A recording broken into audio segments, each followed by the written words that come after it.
우리가 지난 시간까지 해가지고 이제 진나라 멸망까지 한번 살펴봤었고, 이번 시간에는 이제 우리가 한나라를 배워볼 건데, 그거에 앞서서 우리가 흉노를 잠깐 보고 갈게요. 흉노라고 하는 요 북방 유목민족은 그 당시 이제 중국의 진나라, 한나라, 우리가 배울 요 진나라와 한나라 때에 그 당시 이제 북쪽에 주로 존재를 하고 있으면서 진, 한과 계속해서 전쟁들을 벌이면서 이들과 여러 가지 어떤 트러블을 일으켰던 그러한 북방민족이 되겠어요. 그래서 우리가 이 흉노를 우리가 잠깐 간략하게 한번 살펴볼게요. 이 흉노라고 하는 요 북방의 유목민족은 그 당시 이제 중앙아시아 초원지대에서 살던 민족들이었어요. 이들이 이렇게 초원지대에 살고 있던 이러한 민족들이 조금 아래로 남부 쪽으로 조금 내려오면서 이제 중국에 있던 진이나 한나라 등과 대립 전투를 벌이게 되는 거예요. 그래서 뭐 진을 침입하게 되고 그러하니까 이제 진시 왕제가 이거에 대한 대비를 위해서 우리가 앞서 봤듯이 긴 만리장성을 쌓기도 하고 그 다음에 또 한나라도 진나라에 이어서 등장을 하는 요 한나라도 침입을 하게 되고 특히나 이때는 이제 흉노는 그 당시 묵특선우라고 하는 사람이 다스리고 있을 때였어요. 여기서 이제 선우라고 하는 것은 우리가 교과서 36페이지 왼쪽에 작은 글씨에도 나와 있지만 중국어로 따지면 황제예요, 황제. 한마디로 흉노라고 하는 어떤 민족을 지배하는 지배자였다는 소리. 그 사람이 이제 묵특이라고 하는 지배자라는 소리. 그래서 묵특선우가 그 당시 이제 한나라를 만들었던 한나라를 건국한 요 한 고조를 물리침으로 인해서 한나라로부터 이제 공물을 받게 되는 거예요. 그래서 이제 한 고조를 물리치면서 한과 흉노가 화친조약, 우리 조금 이제 싸우지 말고 친하게 지내자, 화친조약을 맺게 되고 그에 대한 대가로 어쨌든 이제 한나라가 전쟁에서 졌으니까 이렇게 그 다음에 우리가 이제 싸우지 않고 친하게 지내자라고 하는 그 조약을 맺는 대가로서 이제 한나라는 흉노에게 여러 가지 필요한 물건들을 제공해주는, 바치는 이러한 화친조약을 맺게 되는 거예요. 이렇게 이제 한나라 초기에는 그렇죠. 흉노와의 대결에서 약간 어려움을 겪다가 이제 한무제 때 한나라가 이제 전성기를 달리는 요 한무제 때 바로 요 흉노를 공격을 해서 쇠퇴시키는 모습을 보이게 돼요. 우리가 흉노는 이렇게 조금 간략하게 한번 알아보고 그 다음에 우리가 이제 배워볼 게 이번 시간에 우리가 본격적으로 배워볼 게 한이라고 하는 나라가 되었어요. 진나라가 뭐 여러 가지 이유들 엄격한 법과 사상에 의한 통치라던가 가혹한 통치 그 다음에 엄청난 대규모의 토목공사 뭐 이런 것들로 인해서 농민들이 굉장히 힘든 삶을 살게 되고 그에 반대해서 이제 농민 반란들, 아까 봤던 우리가 진승 오강의 난과 같은 이러한 반란들이 일어나게 되고 결과적으로 진나라가 멸망을 하게 된다라고 했었잖아요. 이렇게 이제 진나라가 멸망을 하고 등장하는 나라들이 대표적으로 항우라고 하는 인물이 세운 초나라, 유방이라고 하는 인물이 세운 한나라가 이 중국에서 등장을 하게 돼요. 그래서 우리가 익히 조금 뭐 유명한 초한지라고 한 번은 들어봤을 것 같은데 초한지 바로 이 항우의 초나라와 유방의 한나라가 이 중국 대륙을 두고 싸우는 이 초한지가 벌어지게 돼. 이 역사가. 여기서 이제 이 한나라를 세웠던 유방이 초나라의 항우를 물리치고 중국을 통일하게 되고 그 자가 바로 이제 한나라를 세운 한고조가 되는 거예요. 그래서 한고조가 바로 한나라를 건국을 하고 중국을 통일하면서 한나라가 중국을 완전히 통일한 나라로서 등장을 하게 된다는 거예요. 그래서 이 한나라의 첫 번째로 등장을 하는 이 건국 초대 황제가 바로 고조가 되는데 이 고조는 이렇게 중국을 통일하고 이러한 넓어진 이 중국 땅을 다스리기 위해서 실시했던 게 바로 군국제라고 하는 제도예요. 군국제라고 하는 제도. 군국제.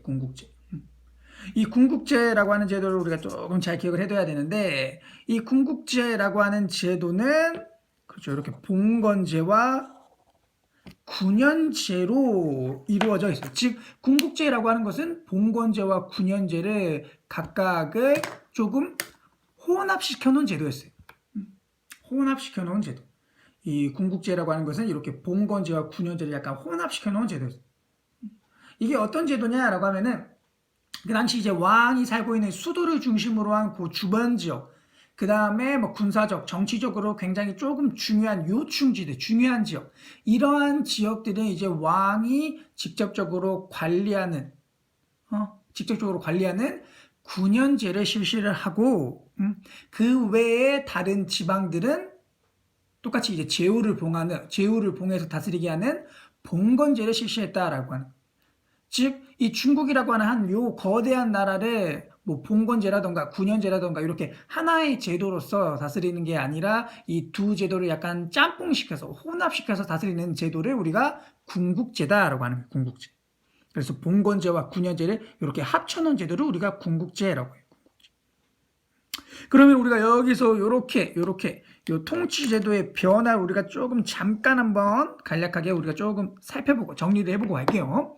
우리가 앞서 이제 뭐 봉건제다, 군연제다, 군국제다 이러한 제도들을 배워봤었는데, 이런 것들이 이제 중국 문명, 이 중국 시대, 중국이라고 하는 요 지역에서 어떻게 등장을 하고 변해갔는지를, 먼저 이제 우리가 주나라 때는 봉건제를 실시한다라고 해서 저 혈연관계를 바탕으로 해서, 그러다가 이제 춘추전국 시대를 넘어서 진나라 때는 중앙집권체제, 군연제를 실시하게 된다라고 했었고, 한고조 때는 우리가 앞서 봤던 군국제를 실시한다라고 했었고, 우리가 이어서 배울 이제 한무제 때 역시 중앙집권, 왕권을 강화하고 중앙, 왕에게 권력이 집중되는 체제, 통치로서 군연제를 실시하게 된다라고 하는 거. 요렇게 이제 우리가 봉건제, 뭐 군연제, 군국제, 이 짧은 기간 안에 여러 통치 제도들이 등장하니까 여러분들이 좀 헷갈릴 수 있으니까 각각의 제도들이 어떠한 특징들을 가지고 있는가, 어떠한 제도들인가를 기억을 해두고, 이러한 제도들이 각각 어떤 나라들 또한 어떤 왕 때, 조금 어떤 황제 때 실시가 되었는가를 조금 잘 기억을 해둬야 돼요. 잘 기억을. 통치제도의 변화. 이 통치제도의 변화 역시 잘 기억을 해두고, 그 다음에 이어서 이제 우리가 배워볼 왕이 바로 한무제가 되겠어요. 한무제. 한무제. 이 한나라의 여러 왕들 중에서 우리가 굉장히 반드시 잘 기억을 해둬야 될 왕이 바로 한의 전성기를 이끌었던 한무제가 되겠어요. 한무제. 한무제, 그래서 우리가 여러 업적들을 쭉 살펴볼 건데, 가장 먼저는 이제 이렇게 중앙 집권 체제를 강화했다라고 합니다. 즉 왕권을 강화시키면서 중앙에 왕에게 권력이 집중되는 체제를, 형태를 강화시켰다라고 하는 거. 그러면서 이제 이렇게 군연제를 전국에 확대 실시하게 되는 거죠. 앞서 이제 뭐 군국제, 군연제와 봉건제가 짬뽕이 된 이러한 군국제를 실시를 하다가 훨씬 더 왕권을 강화시키고 중앙 왕에게 권력이 집중되게 하기 위해서 군연제를 전국적으로 확대하면서 중앙 집권 체제를 강화시켜 나갔다라고 하는 거고, 또한 이 무제 때는 이제 유학의 발전이 이루어지게 돼요. 유학의 발전. 그 당시 이제 요 동중서라고 하는 요 유학자, 동중서라고 하는 요 인물의 건의에 따라서 유교를 국가의 어떤 통치 이념으로서, 국가적인 어떤 하나의 이념 사상으로서 설정을 하게 된다라고 하는 거예요. 우리가 앞서 이제 진나라는 어떤 사상? 그렇죠. 법가 사상을 근본으로 삼아가지고, 바탕으로 삼아가지고 발전하고 중국을 통일한 그러한 나라였다라고 하면은, 이제 한나라 때는 이러한 엄격한 법가 사상의 통치가 엄청난 부작용을 일으켜 온다라고 우리가 진나라의 멸망들을 통해서 또 본 교훈이 있기 때문에, 법가 사상이 아닌 유학을 중심으로 한 이러한 통치를 실시하게 된다.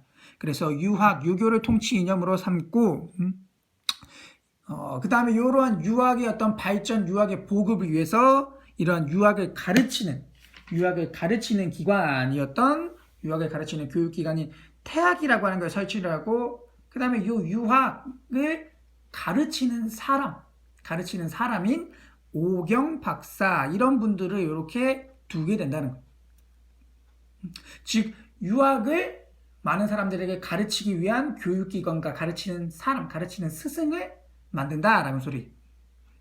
또한 이제 유교에 대한 이해력을, 유교를 얼마나 잘 알고 있고 잘 이해하고 있느냐, 요거를 기준으로 관리를 선발을 하게 돼요. 관리.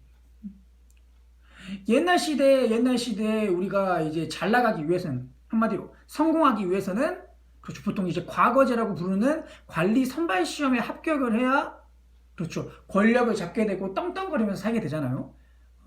이 항무제 때는 그래서 이러한 관리가 되기 위해서는 국가의 권력을 차지하기 위해서는 한마디로 유학을 알아야 되는 거예요. 그러니까 많은 사람들이 다 그렇죠. 유학을 공부를 하게 되겠죠. 그러다 보니까 이렇게 유교가 훨씬 보급되고 발전되게 되겠고 이런 식으로 해서 이렇게 유교 이해 기준을 관리 선발 기준으로 삼음으로써 그렇죠. 유학이 조금 더 보급되고 발전되게 되는 모습을 띠게 되고 또한 이제 또 전성기니까 군사적으로 또 강력하게 잘 나가던 시기니까 영토를 또 확장을 하게 돼요. 우리가 앞서 흉노 배울 때 봤듯이 이제 요 한무제 때 북쪽의 흉노를 정벌을 하게 되고 중앙아시아까지 진출을 하게 되면서 북쪽으로도 조금 영토를 넓히게 하게 되고 그 다음에는 남쪽으로는 뭐 베트남 북부도 차지를 하게 되고 베트남까지 영토를 넓히게 되고 또 동쪽으로는 우리나라 고조선이 등장해가지고 고조선을 멸망시키게 돼요. 그리고 우리 학생들이 이제 3학년 가면은 한국사 배우고 있지만 우리나라 최초의 국가였던 이 고조선이라고 하는 나라 역시 중국의 한무제의 공격을 받아서 멸망하는 그러한 역사를 가지고 있어요. 이렇게 이제 뭐 북쪽으로뿐만 아니라 남, 동, 서 등 주변의 여러 나라들, 지역들을 정복을 하면서 많은 영토 확장을 이뤄내게 되는 것. 그러면서 이 주변에 있는 나라들과 어떠한 질서, 어떠한 관계를 형성을 하냐? 바로 조공과 책봉 관계, 조공-책봉 질서를 형성을 하게 돼요. 이 조공-책봉 질서라고 하는 것은, 요 한 나라가 자신의 주변에 있는 나라들과 맺는 관계, 그러한 질서를 우리가 그 당시 조공-책봉 질서다라고 하는데, 즉 한 나라가 주변에 있는 나라들을 인정해주고 또 그 나라의 왕을 인정해주는, 즉 그 나라의 왕으로서 책봉을 해주고 그에 대한 대가로서 그 나라로부터 조공을 받는 관계를 우리가 조공책봉 질서다라고 해요. 조공책봉 질서. 즉 그 당시 이제 요 동아시아 지역에서 가장 제일 센, 가장 원탑이었던 이 중국 한나라가 주변에 있는 작은 나라들로부터 조공을 받고 필요한 물건들을 그 나라로부터 이렇게 받는 조공을 받고 그에 대한 대가로서 주변에 있는 그 나라들을 인정을 해주고 그 나라의 왕의 어떤 왕위를 지배권을 인정해주는 이러한 형태를 우리가 조공책봉질서다라고 하는 거예요.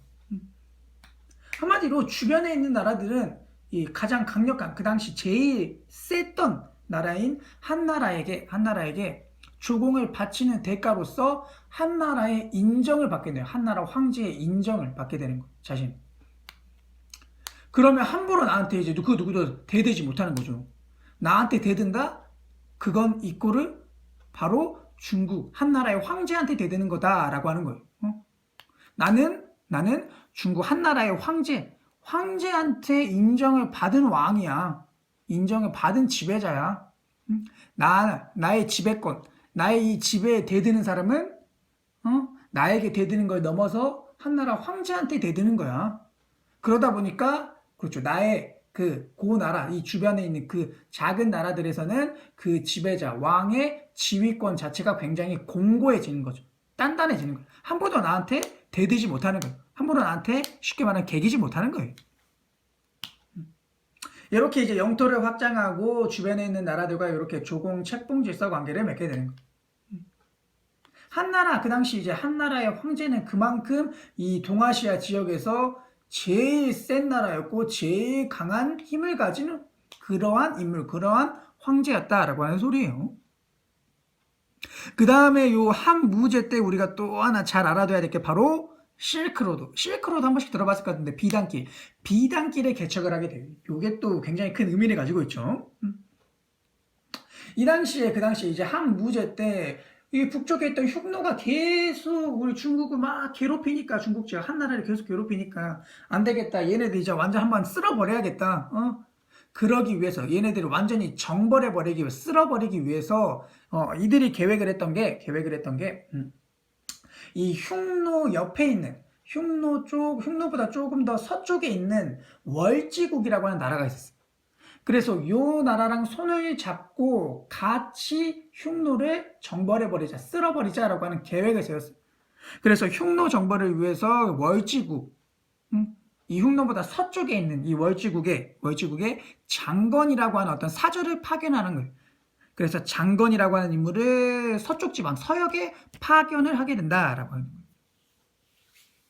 이 장건이 이제 월지국으로 가서 동맹을 맺기 위해서 서쪽으로 갔다가 오는 길, 왔다 갔다 하는 길이 이제 그야말로 실크로드, 어떤 비단길, 하나의 길이 개척이 되고, 이 비단길, 요 길을 통해서 동쪽과 서쪽에 있는 나라들이 물건을 교류하는, 무역을 하는 그러한 길이 형성이 됐다라고 해서 우리가 요거를 실크로드, 비단길이라고 하는 거예요. 즉, 요 길을 통해서 동쪽 중국에 있던 비단들을 서쪽으로 가서 많이 팔아서 요 길을 따라서 비단이 많이 지나갔기 때문에 우리가 보통 이제 비단길, 실크로드다라고 하는 거예요.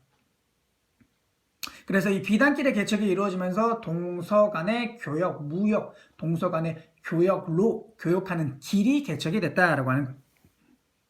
동맹은 뭐 안타깝게 실패로 끝나긴 했지만 이 장건의 서역 파견, 장건이 서쪽으로 왔다 갔다 하는 요게 역사적으로는 굉장히 큰 의미를 가지게 되는 거죠. 동쪽과 서쪽이 교역을 하는 어떠한 계기가 되는 그러한 모습을 보여주게 되는 거니까. 그 다음에 요 무제 때 또 경제적으로는 이제 전매제도라고 하는 것이 시작이 되는데, 전매제도라고 하는 전매제도라고 하는 것은 다 사버린다는 소리예요. 다 사버린다. 그 당시 이제 한 무제는 아무래도 많은 영토 확장을 위해서 많은 전쟁들을 벌이다 보니까 전쟁에는 또 아무래도 돈이 많이 따르게 되잖아요. 그 많은 군사들을 먹여야 되고, 그 많은 군사들에게 무기도 줘야 되고, 옷도 줘야 되고, 여러 가지로 돈 쓸 때가 많다 보니까 전쟁을 하다 보면은 아무래도 돈이 많이 들게 되고, 그러한 돈을 확보하려는 목적에서 이제 전매제도라고 하는 걸 시행을 그래서 그 당시 이제 어떤 필수적인, 그 당시 이제 백성들이 살아가는데 필수적인 요소라고 볼 수 있는 소금이라던가 술이라던가 철이라던가 요러한 제품들, 요러한 물건들을 국가가 다 사버려가지고 국가가 마음대로 가격을 매겨서 판다라는 소리예요. 한마디로 국가 독점 사업을 만들어버린다 소리예요. 소금, 술, 철과 관련된 사업을 국가가 독점을 해버린다라는 소리예요. 독점이니까 국가가 마음대로 가격을 조절할 수 있게 되고, 이걸 얼마나 많은 이득을 받겠어요. 이렇게 이제 소금, 술, 철과 관련된 전매제를 시행을 하면서 경제적으로 이런 식으로 해서 많은 돈을 마련을 하려고 했었어요. 그래서 이렇게 한 나라는 요 무제 때 앞서 봤던 뭐 중앙 집권 체제 강화, 뭐 영토 확장, 유학의 발전, 이러한 모습들을 통해서 그야말로 전성기를 구가하면 엄청난 또 대제국을 건설을 하게 되는데 요렇게 이제 잘 나가다가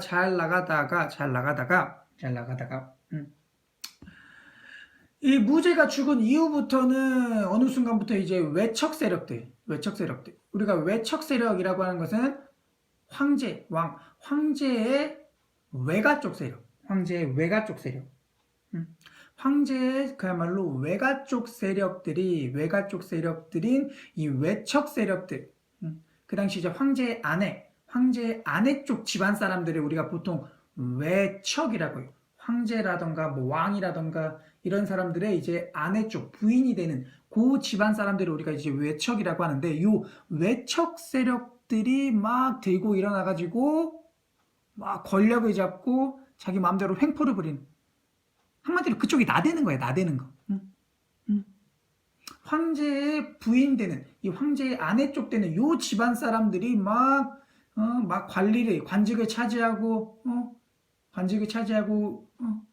이 황제의 부인 황후를 등에 업고, 황후라고 하는 요 사람의 지위 권위를 등에 업고 그야말로 막 나대고 다니는 거예요. 그러다 보니까 이제 나라가 제대로 안 돌아가고 막 혼란스러워지게 되는 거예요. 그러한 상황 속에서 결국에는 이 외척 세력 중에 한 명이었던 이 왕망이라고 하는 요 왕망이라고 하는 사람이 이 한을 무너뜨리고 신이라고 하는 나라를 세우게 돼요. 신이라고 하는 나라. 이렇게 신이라고 하는 나라를 세우게 되고 여러 가지 조금 급진적인 개혁들을 실시를 하게 되는데 이러한 급진적인 개혁들이 결과적으로 조금 실패로 끝나게 되면서 새롭게 뒤늦게 등장하는 뒤이어서 뒤에 등장하는 한이다라고 하는 후한이라고 하는 나라가 성립을 하게 됩니다. 후한이라고 하는 나라가. 그래서 한 나라는 무제 때 이렇게 잘 나가다가 무제 이후에 외척들이 권력을 잡고 나라를 조금 혼란스럽게 만들면서 결국에는 외척 왕망이라고 하는 사람에 의해서 무너지고 이 왕망이 신이라고 하는 나라에 세웠는데 이 신이라고 하는 나라 역시 얼마 못 가고 무너지면서 뒤에 등장하는 한이라고 하는 이 후한이라고 하는 나라가 등장을 하게 되는 거예요. 이 후한이라고 하는 나라를 건국한 사람이 바로 이 광무제가 돼요. 그래서 광무제에 의해서 후한의 건국이 이루어지게 돼요. 이러한 후한 역시 뭐 광무제 이후 한 2, 3대 왕까지는 조금 잘 나가다가 그 이후부터는 조금 이제 무너지게 되는데 그러면서 이게 이제 멸망에 이르게 되는데 왜 어떠한 배경 속에서 멸망을 하게 되냐라고 하면은 이때도 이제 외척이나 황관들의 어떤 정치 개입들이 이루어지게 돼. 외척은 우리가 앞서 한번 언급을 했었죠. 그렇죠? 황제의 황후 쪽 집안 사람들을 우리가 이제 외척이다라고 한다고 황관이라고 하는 것은 쉽게 생각하면 황제의 비서예요. 황제의 비서. 우리나라 뭐 조선시대 이런 데로 따지면 내시 같은 사람들. 황제 옆에 비서 가지고 황제의 어떤 잔심부름들 하는 그러한 사람들을 이제 황관이라고 하는데 황제의 옆에 붙어가지고 계속 잔심부름 하다 보니까 황제가 그렇죠. 굉장히 아끼고 또 황제를 잘 알고 황제와 친하게 지내겠죠. 그러다 보니까 이 사람들이 이 황제를 막 조종을 하고 특히나 그 당시에는 좀 어린 왕들이 후한 말기에는 좀 어린 왕들이 즉위를 하면서 아무래도 어리다 보니까 세상 잘 모르잖아. 황제기는 하지만 아직 나이가 어리다 보니까 세상이 어떻게 돌아가는지 잘 모르니까 자기랑 친한 자기랑 잘 놀아주는 황관이 요렇게 하십시오 하면 그냥 다 따라간단 말이야.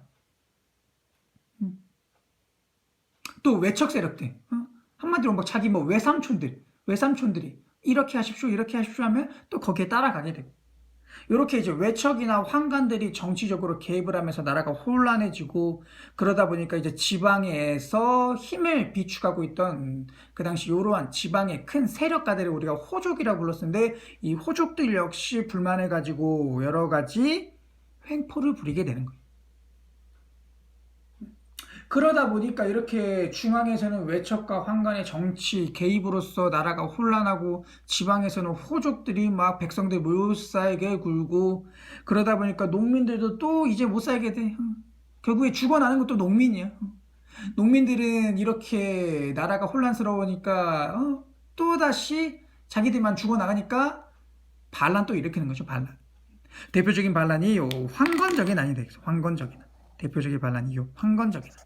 이 황건적인 난은 조금 기억을 해둬요. 황건적인 난이라고 하는 것은 이 황건적인 난이라고 하는 것은 그 당시 이제 노란색 두 건을 두른 사람들이 이렇게 노란색 두 건을 두른 도적 무리들이 일으킨 반란이다라고 해서 황건적의 난이라고 하는 거예요. 그래서 이렇게 황건적인 난으로 대표되는 농민들의 반란이 일어나게 되고 이렇게 이제 사회가 막 너무 지저분하고 혼란스럽게 되니까 지방의 호족 세력들 역시 안 되겠다.